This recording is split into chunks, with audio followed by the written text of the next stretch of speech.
মানুষের যে দলীয় প্রতীক ছিল নির্বাচন করছে সেক্ষেত্রে মানুষের ভালোবাসাটা কেমন দেখতে পাচ্ছেন, সারাটা কেমন পাচ্ছেন? সারা দিচ্ছে।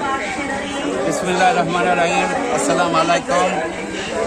আগামী সংসদ সদস্য অধ্যাপক মোহাম্মদ রেজাউল করিম সাহেব মার্কা আপনারা জয়যুক্ত করবেন এবং আপনারা প্রমাণিত আজকে যে আমরা মার্কা যে মহিলা এবং পুরুষ এবং ঘরে ঘরে আমরা যাচ্ছি আমাদের বিরুদ্ধে যারা চেষ্টা করছে সম্পূর্ণ মিথ্যা এবং ভিত্তিহীন।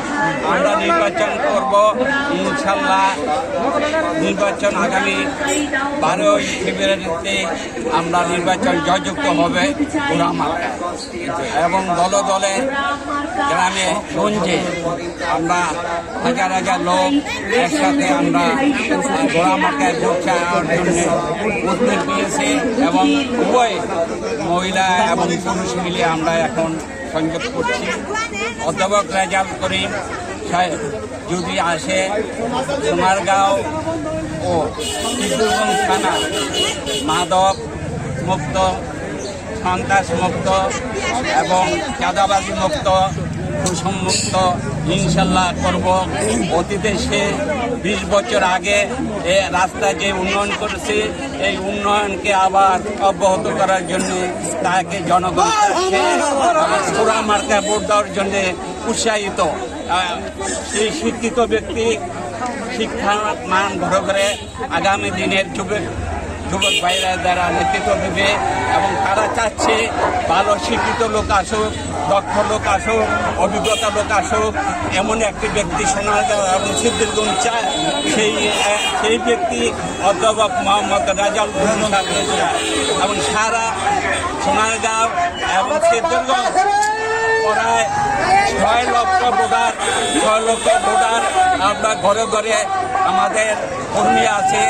উনি বিগত সময়ে দানের শীত ছিলেন এবং যে কোনো কারণে হোক এবার সে গোড়া মার্কায় সে নির্বাচন করবে এবং জনগণের আশা, জনগণের ভালোবাসা, জনগণের প্রত্যাশা নিয়েই সে আবার আগামী 12 ফেব্রুয়ারি মাসে জয়যুক্ত করে